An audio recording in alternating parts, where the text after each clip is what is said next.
let's move on from. Oh, I'd be happy to discuss this. No, let's move on from water. Sure. I think people have had it enough, and I think the majority of Swains have already decided. The ones that don't follow politics that well and just go in, I think they've decided. But what other problems do you see in Ward 1 that you'd like to address? Well, I think when we talk about Ward 1 problems, I don't like to use the word problems, issues. When I say Ward 1, I think the city in general. Okay, people often talk about efficiencies, that we need to be more efficient at City Hall, and I agree. I think that's an ongoing process where you have to look at operations. People call that best practices, and I know that this council has pushed city operations to continually come forward and come up with ideas to save money, and different departments have done that. But I think the real issue when it comes to efficiencies is figuring out what we want the city to provide. Because in my travels, when I'm dealing with people, I'll often get somebody saying, we don't need both sides of the street sidewalks plowed. Makes sense. Then you ask another person and they'll say, we need to have both sides of the sidewalk plowed. I don't need to have my road plowed 12 hours after, but I would like it plowed. You know, we don't need to leave the arena open all summer, and other people will say we do. So my point is that I think what we need to do as a city, like we did in around 2000, is we need to have some mechanism where we can ask the public for public input on what they believe are the important services that Sault Ste. Marie should offer and deal with. Maybe enhance, and in some cases maybe eliminate. That's not for me to say, but I think we need to go through that exercise. Then I think we can really ask the question, you know, where are we being efficient? You and I grew up in a time where there were many outdoor rinks. Okay? We don't have that many outdoor rinks anymore because, rightly or wrongly, population changes, right? So the city, you know, had decided, rightly or wrongly, to close outdoor rinks. But it's in that type of thinking where we say, where are we going? We do that first, and then we start dealing with the efficiency. Let's see what we need, and let's see what we want to become in the next 10 years and deal with efficiencies. Okay, like I said before, I lived in Ward 6 almost all my life, and the conditions of the road are questionable. How are the roads in Ward 1? As far as potholes and... They're probably about the same. It's a battle when you live in Northern Ontario. When you get 4 or 5 inches of feet of frost every year, they wreak havoc. So, hey, would I like to have the roads in better shape? Absolutely. Okay, well, one of the questions that I've asked a few of the candidates is, why would the city spend millions on widening Second Line East, where so many of our roads need repaving? Well, the reason why they did it was because they did traffic studies with the growth in Great Northern Road, with the new high school going in. They were hoping, because that's a connecting link, that you know, because we're not getting the provincial funding anymore, there's a lot of traffic now that's traveling east-west up that corridor. So that's why you're getting bottlenecks down at the bottom, and so they're trying to widen it to accommodate the change in traffic patterns. Do you see the city working on fixing up our city streets? Like, I travel the streets all the time. Yeah.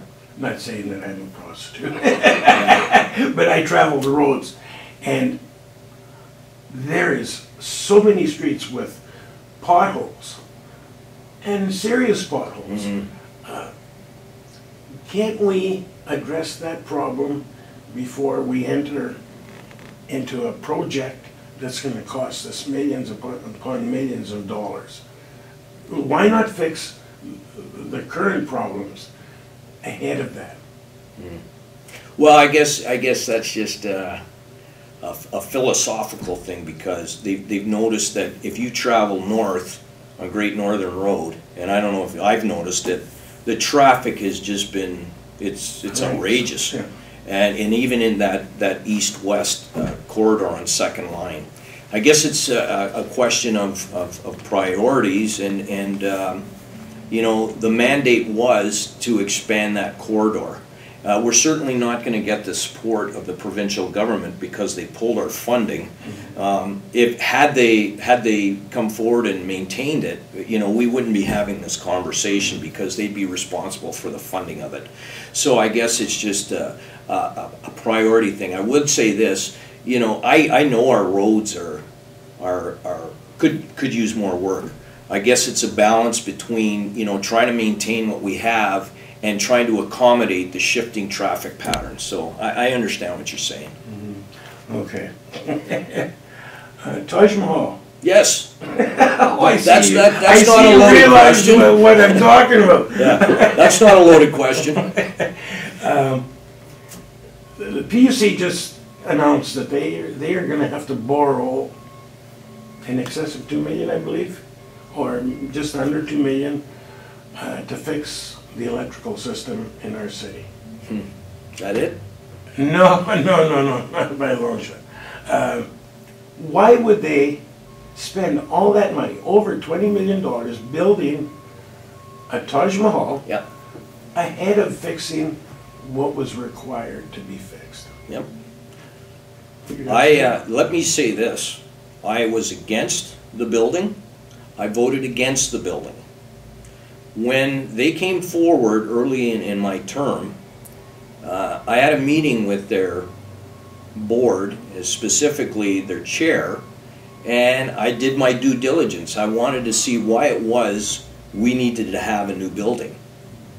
And I went through all three of their buildings. It was clear to me that the one building, I forget the name, the one in the middle, right beside the new corporate office, was clearly in need of replacement. That was the building where staff would shower. It was their welfare area. It was their mechanic shops. They were completely, it was bad.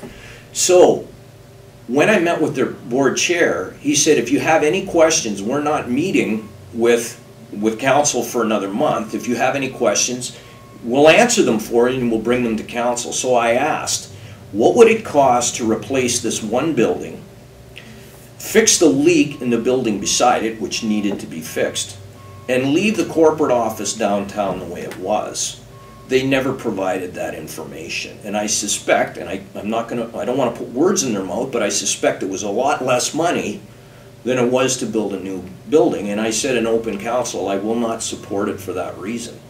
The staff needs something. You don't need a new office. With electronics and modern communication, you don't have to be in the same building. And for the very reasons you say, we have infrastructure issues we need to deal with, and I voted against it. So I agree with you. We did not need to do that. It's been suggested that it was a legacy that Curran wanted to leave, Susan? In the absence of any other information, I will accept that. Would you like to say anything to your constituents? Sure, thank you very much. And again, I want to thank you for having me, Sue Online for having me. Being a city councilor is a challenging job, and I enjoy it very, very much. Ward 1 has had some challenges, I know it. I live in Ward 1. I've lived there for 25 years. The issues that have been brought forward by some of the people that got into the campaign late, focusing in on one issue I'm aware of. And I've worked hard to deal with that issue. I've been proactive. I've been part of the plan that's currently in place. I'm just as frustrated as everybody else that we haven't been able to move quicker, but we are making progress and we will continue to do so. Sault Ste. Marie has some great opportunities before it. Sault Ste. Marie has the new Port of Algoma that has been approved. We need to continue to build on our strengths, which is value-added forest steel products that would fit in well to that new Port of Algoma. The SR Group has stepped forward and is willing to invest millions upon millions to bring their shipping interests to Sault Ste. Marie. That is huge news. We need to continue to support post-secondary education in Sault Ste. Marie. That is a growth industry. We have very good post-secondary institutions here in Sault Ste. Marie. We need to make sure that they're growing. We need to make sure that they're connected to the city, because as these business opportunities arise, we need to make sure that our students and our graduates are filling those jobs, because I want them filled from local people. We need to work with our business community. I'm suggesting that the Economic Development Corporation conduct a poll of local business to find out how the city itself and its related services are providing service to these businesses. If there's room for improvement, let's make those improvements. I ran in 2010 on the idea that we should maintain our taxes. I voted against the 2 years ago. I voted against a 2.5% increase, and I voted for the zero tax increase, knowing that we had a balanced approach with a $3 million surplus. We have money in abeyance to deal with any potential tax increases. We have some good opportunities before Sault Ste. Marie. You want people at the table that will fight, as I have, to continue to promote a positive environment for growth. And we need everybody, including our young people, to step forward and to be part of the solution. I want to thank everybody for listening in. We have challenges and opportunities. We need to have the right people at the table to move us forward. Thank you very much.